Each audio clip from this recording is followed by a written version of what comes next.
எங்கள் வீட்டுக்கார் ரொம்ப பிசாசு இப்படி இருந்தார். எங்களுக்கு அது தெரியாமல் இருந்தது. தெரியாமல் நாங்கள் அவருக்கு ஏதோ நோய் தான் வந்திருக்கு போகுதுன்னு நினச்சி நாங்கள் கொம்முனி விட்டுட்டு இருந்தோம். அவர் ரொம்ப ஆர்ப்பாட்டம் பண்ணவும் எல்லாரையும் அடிக்கவும் ஆரம்பித்தார். ஆரம்பித்ததுக்கப்புறம் நாங்கள் என்ன பண்ணோம், எல்லோரும் அடிக்கிறாரே செய்கிறாரே சொல்லிட்டு நாங்கள் என்ன பண்ணோம், கை கால்களெல்லாம் கட்டி போட்டு வீட்டோடவே வச்சுட்டு இருந்தோம். வெளியிலலாம் எங்கேயுமே அனுப்பவே மாட்டோம். எங்கன்னா சாமி பார்க்குறதுக்கு கூட கூப்பிட்டு போகிறப்ப என்ன பண்ணுவோம், கை காலெலாம் கட்டி தான் கூப்பிட்டுட்டு போவோம் அவரை. நாங்கள் ரொம்ப மனவேதனையாகவும் 1 மாதம் வரைக்கும் ரொம்ப கஷ்டப்பட்டோம். அவர் 1 மாதம் தூக்கம் இல்லாமல் இருந்தார், சாப்பாடு இல்லாமல் இருந்தார்.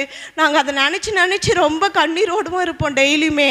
அந்த டைமில் என்ன பண்ணாங்க, எங்கள் வீட்டாண்ட ஒரு ஜபம் வைக்கிறதுக்காக ஒரு அம்மா வந்திருந்தாங்க. அந்த அம்மா ஏசப்பா கிட்ட போனால் சுகம் கிடைக்கும் வாங்க எல்லாம் எங்களுக்கு அப்போ கூட ஒரே தடையாக இருந்தது. எல்லாம் தடைகளும் உடைத்து அந்த அம்மா எங்களை கொண்டு வந்தாங்க. இங்கே சபைக்கு வந்த பிறகு தான் அவரோட கட்டுக்கள் எல்லாவற்றையும் உடைக்கப்பட்டு நாங்கள் 3 மாதம் இங்கேயே தங்கியிருந்தோம். பெரியா சின்னையெல்லாம் எங்களுக்கு ஜெபம் பண்ணாங்க. ஜெபம் பண்ணி ஆண்டவர் ஒரு பரிபூர்ண சுகத்தை கொடுத்தாரு. நாமத்திற்கு ஸ்தோத்திரம்.